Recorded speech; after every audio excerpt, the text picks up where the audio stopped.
નમસ્કાર મિત્રો, હું છું પ્રોફેસર મહેશ કુમાર મકવાણા અને આજે મારી સાથે છે પ્રોફેસર વિનોદ જાડા. બાબરા ગવર્મેન્ટ કોલેજમાં નીરવભાઈ પણ ત્યાં જ, અને પડદરી કોલેજના પ્રોફેસર કૌશિકભાઈ પંડ્યા. અને અમે આજે આવ્યા છીએ આટકોટ અને સતી લોયણ, જે મધ્યકાલીન ગુજરાતી સાહિત્યમાં એમનું મહત્ત્વનું એક સ્થાન ગણાય છે. આપણે ત્યાં સંત સાહિત્યમાં, સ્ત્રી સંતોમાં તો મીરાબાઈને ઓળખીએ છીએ. ગુજરાતી સાહિત્યમાં પણ ગંગા સતી, સતી લોયણ, રૂપાદે, આ સતીઓએ પણ ગુજરાતી સંત સાહિત્યને સમૃદ્ધ કર્યું છે. એટલે અમે અત્યારે સતી લોયણના ગામ આટકોટ આવ્યા છીએ. કહેવાય છે કે સતી લોયણ છે એમના વિશે ઘણી બધી દંતકથાઓ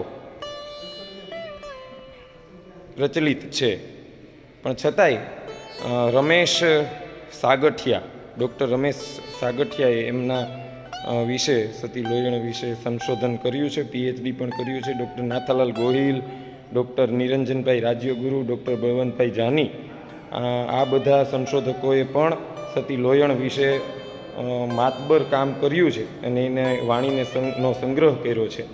અને મળતી માહિતી મુજબ સતી લોયણ લુહાર જ્ઞાતિમાં જન્મેલા, કીડી, બાબરાની પાસે આવેલું કીડી જે ગામ છે ત્યાં એમનો જન્મ લુહાર જ્ઞાતિમાં, અને પોતાના માતા પિતાના એક જ સંતાન હતા. અને પછી એવી લોકવાયકાઓ તો ઘણી એના જીવન સાથે જોડાયેલી છે કે લાખો, જે અહીંનો રાજા હતો આટકોટનો, અને એ એના રૂપમાં મોહિત થાય છે. અને પછી એ આખી કથા છે. અને ગુરુ ઉગમસિંહનું આખું સત્સંગ મંડળ હોય છે, અને એ સત્સંગ મંડળમાં સેલરસિંહ નામના ગુરુ ઉગમસિંહના શિષ્ય હોય છે. સેલરસિંહનું શિષ્યત્વ લોયણ સ્વીકારે છે અને એના પર લાખો નજર બગાડે છે. અને પછી લાખો એ બહાને આ સંત મંડળમાં જોડાય છે, અને પણ ગુરુ સાથે દ્રોહ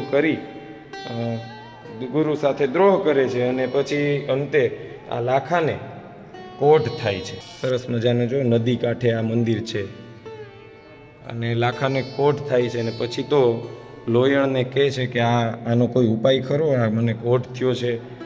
તો કે ગુરુજી આવે તો આ તાળા ઉઘડે, આ તાળાની કૂચીઓ તો ગુરુજીને હાથ. લોયણના એક પછી એક ભજનો એવા છે: જીરે લાખા કુંવારી કન્યાના તમે હેરણા હેરો છો. એ પછી જીરે લાખા મૂળરે વચનનો મહિમા છે મોટો, એને તો કોઈ સંત જવરલા જાણે.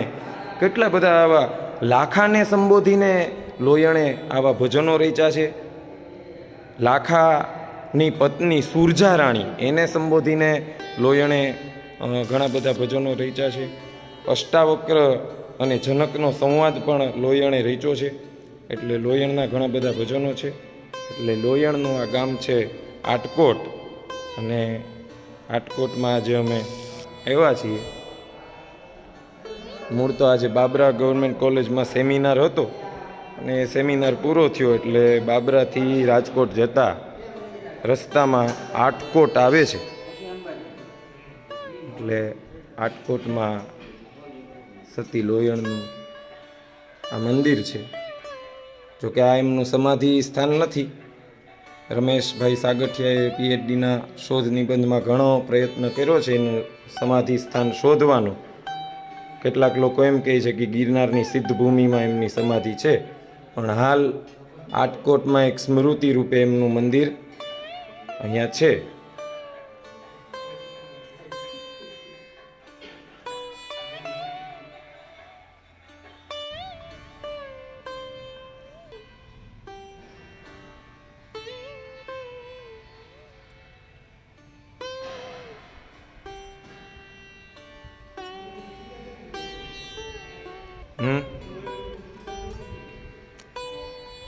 સાહિત્ય કઈ મળે?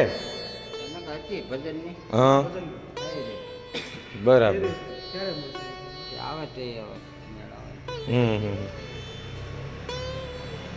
બરાબર. હે પૂરી થઈ ગઈ. ઇતિહાસની હોય આ ભજનની હોય બરાબર. નોખી સફાઈ એટલે એકવાર ભજનની સફાઈ એ પૂરી રાઉન્ડ હમ. થઈ જાય ને વળી પાછી ઇતિહાસ સફાઈ એમ. સતી લોયણ ને કોટી કોટી વંદન. ધન્યવાદ.